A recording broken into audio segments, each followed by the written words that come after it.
오늘까지 포인트는 뭐냐면은 이겁니다. 지금 금융주들이 오늘 외국인들 다 샀거든요. 지금 또. 오늘 소부장 종목도 올라온 거 보면은 낙폭가대 굉장히 많거든요. 낙폭가대에서 올라온 것들. 지주사 중 대장이 만약에 다시 상승을 하게 되면은 다른 지주사들로 확산이 되지 않을까.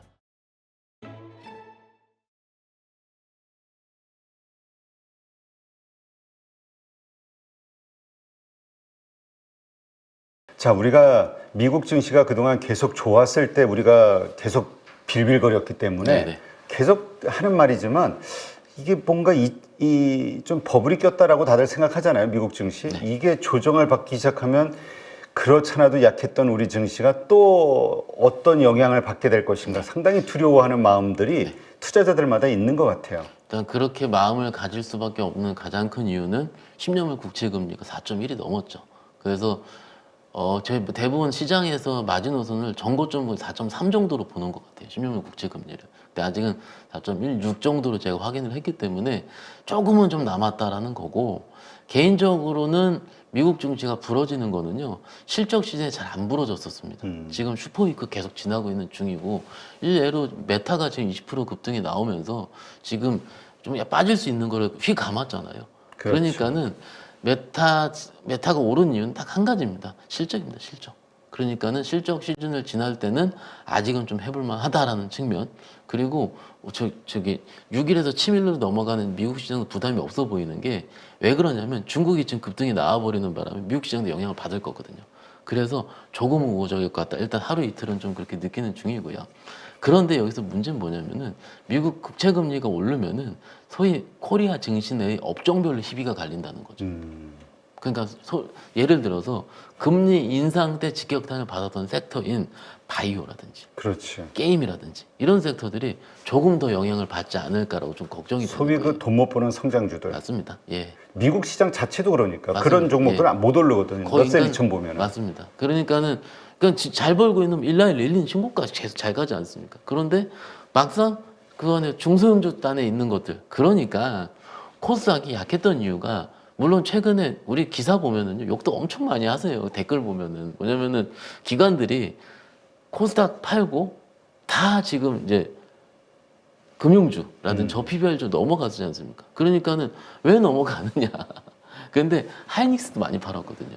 그렇죠. 예, 그러니까는 막상 그 기간의 매매 특성상 가장 두려워하는 게 뭐냐면은 벤치마크를 못 따라가는 거거든요. 그러니까 지수가 급등이 나오는데 금융주 안 가지고 있으면 못 맞추는 거예요. 펀드 수익률이. 그러니까는 후다닥 바꾼 거죠. 지난주까지. 그런데 오늘까지 포인트는 뭐냐면은 이겁니다. 지금 금융주들이 오늘 외국인들 다 샀거든요. 지금 또. 그러니까는 외국인들이 어떻게 들어오느냐. 오늘도 외국인들 들어왔잖아요. 지수는 빠졌음에도 불구하고 조금씩은 들어옵니다. 아니 일반적으로 외국 투자자들 입장에서 볼 때는 우리 금융주 만약에 주주환원 그러니까 배당을 제대로 해준다 하면은 이렇게 좋은 투자처는 없다라고 본다고 하더라고요. 그렇게 얘기 많이 하신다 하더라고요. 외국 입장에서 너무 싼 거지. 이렇게 이익이 나오고 이렇게 하는데 왜 이거밖에 못 PBR이 받지? 0.3이에요. 그러니까 싸고 이익도 좀 하고요. 사실은 우리가 알고 있는 현대차가 이익은 테슬라만큼 다 벌지 않습니까? 그런데 지금 시가총액이 이렇게 빠져 있는 거 보면은 조금 코리아 디스카운트가 나오는 건 맞다. 이건 맞긴 맞아요. 그런데 아쉬운 점은 같이 올라야 되는데 증시에 가고 있는 우리가 증시 자금 자체가 한정적이기 때문에 왔다 갔다 하는 게 그게 안타까운 거죠. 항상 말씀을 드립니다. 그런데 이것을 해결할 수 있는 방법은 또 말씀드린 외국인입니다. 외국인들이 계속 들어와야 됩니다. 근데 그 서준식 교수하고 방송을 하면서 둘이 갑자기 열이 받아가지고 확 그 얘기한 게 국민연금의 정책이 이건 잘못된 거 아니냐. 왜냐하면 외국인들이 객관적 시각으로 배당을 그렇게 주는 그런 어떤 아주 싼 우리 국내 주식들 이걸 오히려 미국의 그 퇴직연금처럼 그 쫙 담아가지고 확 먼저 비싸게 올려놓은 다음에 우리가 MSCI 선진국 지수가 됐든 뭐 이랬을 때 또 이렇게 넘겨줘야 되는데 우리서부터가 이걸 못 믿으니까 그래서 이게 참 결국은 이 수급이 어떻게 들어올 수 있을 것이냐 정부 정책을 통해서 우리부터 못 믿는 이유는 과거 10몇 년 동안 그래 왔기 그랬으니까. 때문에 못 믿는 거거든요. 그리고 한 2017년도를 기억하는데 우리가 KLX 300 지수라든지 이럴 때도 대부분 우리가 정치적인 이벤트 전에 좀 그런 것들이 좀 있었기 때문에 이번에도 어쨌든 4월 달에 정치적인 이벤트가 좀 있지 않습니까? 그래서 그렇죠. 근데 이번엔 저는 좀 다를 수 있을 것 같아요. 왜냐하면 이게 지금 외국인이 직접적으로 들어왔다라는 점 하나와 그리고 두 번째 같은 경우는 이게 일본의 사례가 있기 때문에 그런 맞아. 거죠. 그게 예. 제일 중요하다고. 예. 일본에서 아주 면밀하게 비교할 수 있는 지금 하나의 그 테스트를 딱 해줬기 때문에 일본 국민들의 부가 늘어나는 거잖아요. 그러니까는 그거는 저는 좀 봐야 된다고 음. 봅니다. 근데 보는데도 이게 우리가 이제 우리 포인트는 이거죠. 일본도 작년 3월부터 시작해서 거의 1년 동안 올라간 거거든요. 그래서 지금 기아가 지금 며칠 만에 PBR 1배 찍었잖아요, 대표님.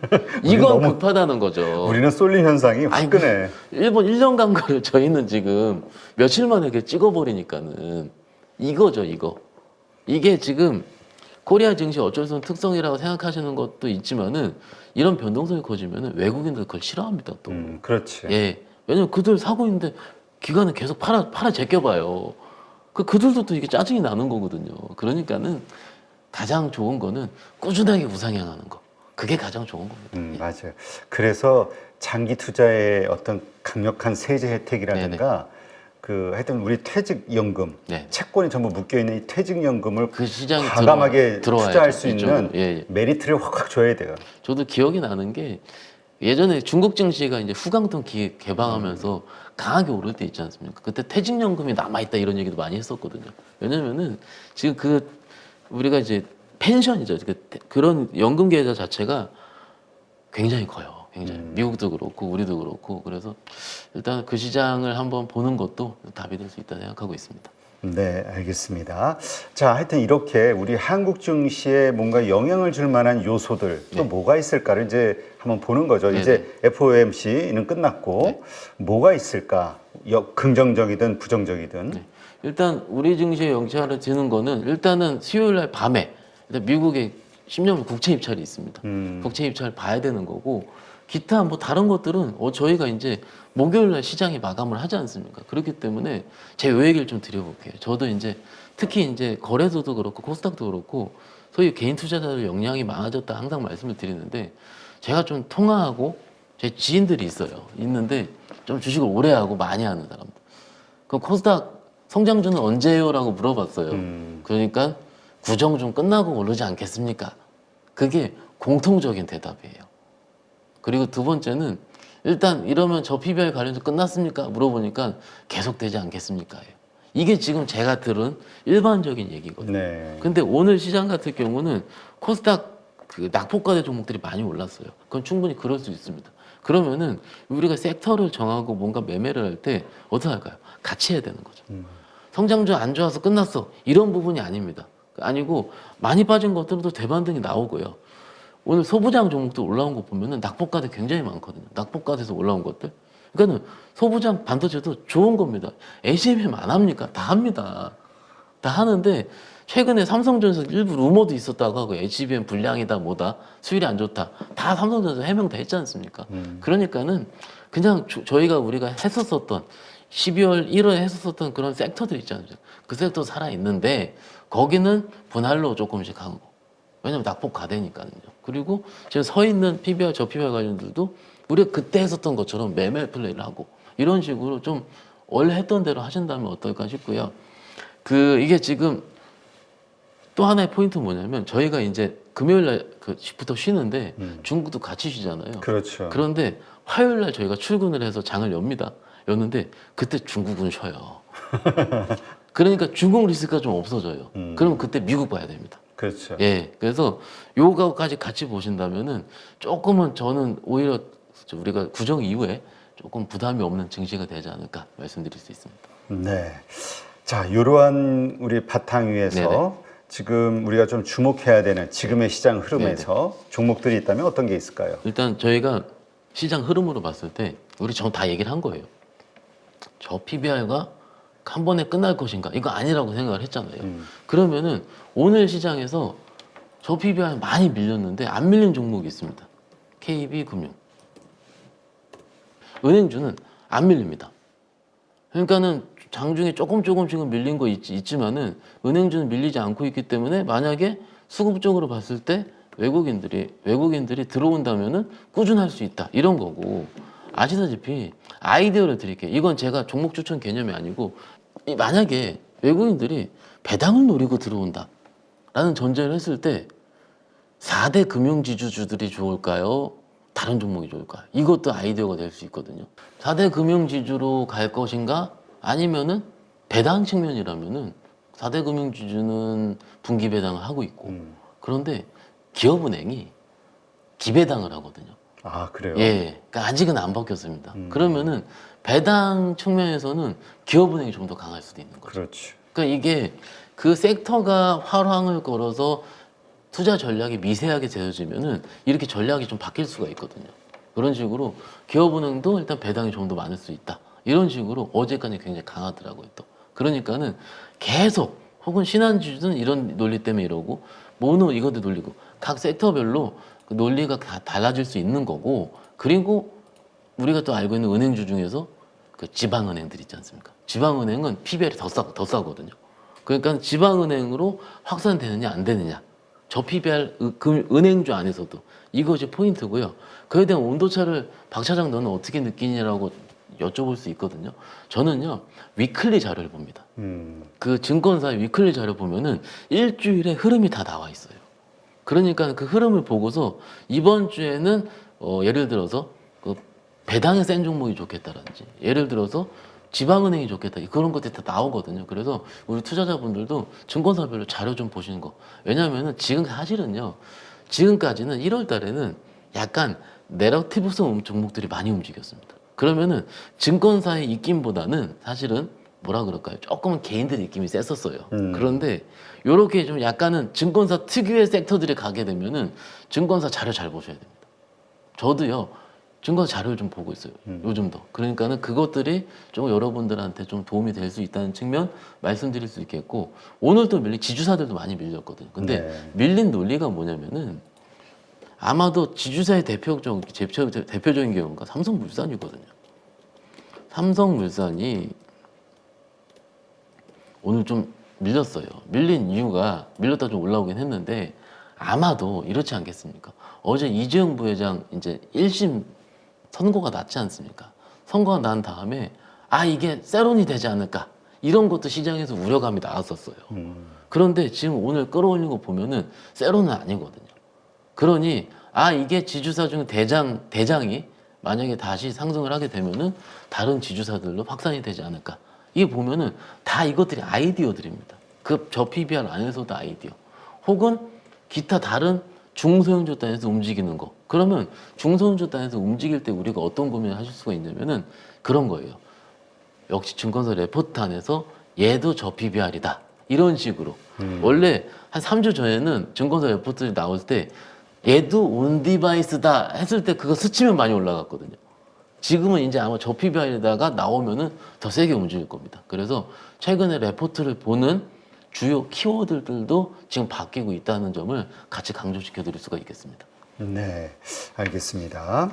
네, 하여튼 지금 많은 부분에서 네. 앞으로 우리 한국 증시가 뭐 종목도 그렇지만 어떤 움직임이 나올 것이냐 다들 기대도 되고 또 불안해하는 것 같아요. 앞으로의 증시 흐름 어떤 식으로 움직일 거라고 좀 예상하세요? 일단 지금 시장 같은 경우가 일단 시장을 봤을 때 외국인들이 어떻게 들어오느냐에 따라서 이건 것 같아요. 아무리 봐더라도 기관 입장에서 봤을 때는 사타팔라타를 할 수밖에 없습니다. 오늘 기아 빠진 거 보면 또 똑같죠. 그렇죠. 그러면 외국인들이 지금 기조를 그대로 유지할 가능성이 뭐 바로 판다기보다는 꾸준할 가능성이 좀 있어 보여요. 그러니까는 지금 보시면 기술적으로 지금 저희가 2615포인트를 찍고 지금 5일선까지 밀렸지 않습니까? 그러면 이 5일선을 지지하는지가 중요해요. 그런데 미국장이 아마도 좀 우호적인 가능성이 크기 때문에 다시 2600 트라이를 할 거거든요. 이 트라이 할 때 뭐가 움직이는지 중요하고요. 근데 이 움직일 때, 거래소가 움직일 때 코스닥이 밀리느냐 안 밀리느냐가 더 중요합니다.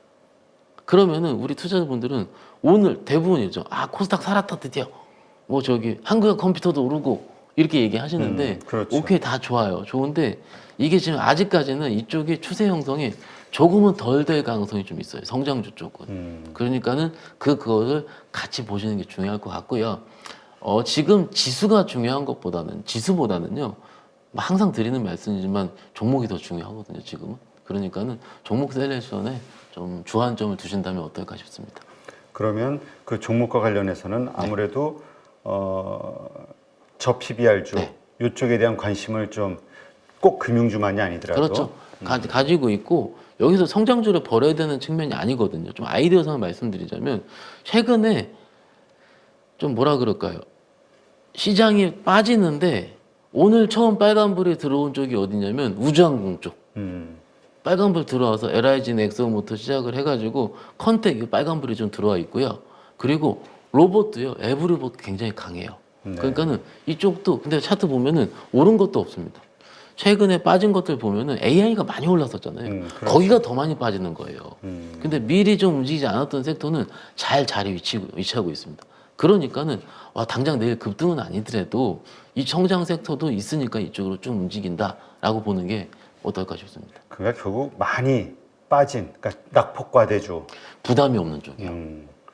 그 로봇주 얘기하다 보니까 뉴로메카인가요? 네네. 그 전에 그 뭐 M&A 이슈 설이 좀 났었잖아요. 네네네. 그다음에 조용해요. 네. 일단 지금 잘 쉬고 있잖아요. 기술적으로 한번 볼게요. 뭐 종목 이게 지금 보면은 이런 종목들이 여기 21선까지 위에 있는데 옆으로 횡보하면은 다 지금 이미 모여 있거든요. 모여 있으면은 여기서 거래량이 붙게 되면은 아무도 뭐라 안 그래요. 이게 오늘 제가 약간은 좀 아이디어상 말씀드리는데 아이스크림 에듀라는 종목이 있어요. 오늘 저 교육주가 교육주. 움직였는데 오늘은 다 빠져서 할 말은 없습니다. 그런데 대부분 아침에 이게 종목이 어디까지 올라갔냐면 보시면은 17%까지 올라가거든요. 올라갈 때요. 양봉이 강하게 붙었는데 이렇게 모여 있다가 올라갈 때 사람들은 세게 붙어요. 그렇죠. 똑같습니다. 그 오늘 이쪽 교육주들 밀린 이유는 소부장 움직이면서 다 판 거예요. 그런데 똑같이 뉴요메카 입장에서 봤을 때 어느 정도 모여 있지 않습니까? 모여 있으면은 좀 천천하게 부담 없이 이런 식으로 보는 것도 나쁘지 않을 것 같고 저희 그 로봇주의 대장은 에브리봇이죠. 일단 근데 대부분 분들이 이놈 왜 가는지 모르겠다. 이게 어쩌면 저희 청소 로봇이지 않습니까? 그런데 일단 시장이 지금 100% 다 이해하려면 어렵거든요. 맞아요. 요즘 초전도체도 굉장히 강해요. 지금 이해 못합니다, 사람들. 그렇죠. 저도 사실 로봇주 이해를 못하는데 근데 이해 못하는 사람도 투자하면 안 돼. 맞아요. 왜냐면 금방 팝니다 또. 그렇지. 흔들리면 나는 왜냐면 이 주가가 내 스스로 납득이 안 되거든. 그렇죠. 그러니까 미국의 아이로봇 네. 그거 보면 지금 어마어마하게 급락 나오고 지금 뭐 주가가 10분의 1 토막이 뭐야? 그건 막 그렇게 나가고 있거든. 그러면 이런 걸 봐서도 글로벌 세계 제일의 이 로봇 회사가 이런데 왜 우리 한국의 그 조그만 로봇 회사들이 이런 밸류를 받아야 되지? 납득이 안 되거든. 그러나 이게 또 한국 증시의 특징이라고 생각하시는 분들은 또 이해할 수 있는 거죠. 이걸 또 이해를 하는 맞습니다. 거고. 예. 그래서 자기한테 맞는 주식을 찾는 맞아요. 게 가장 중요하겠네요. 중요하죠. 네네. 어거지로 남들이 좋다고 하는 게 아니라 내가 좋아 보이고 내가 납득이 되는. 그게 되려면은 그 종목 그 섹터에 대한 내가 관심이 좀 있어야 되는 거죠. 맞아요. 예. 결국 공부를 좀 해야겠네요. 알겠습니다. 네, 오늘 이렇게 해서 박현상 차장과 함께 우리 한국 증시 앞으로의 어떤 흐름이 나올 것인가에 대해서 이야기를 나눴습니다. 오늘 좋은 인사이트 고맙습니다. 감사합니다.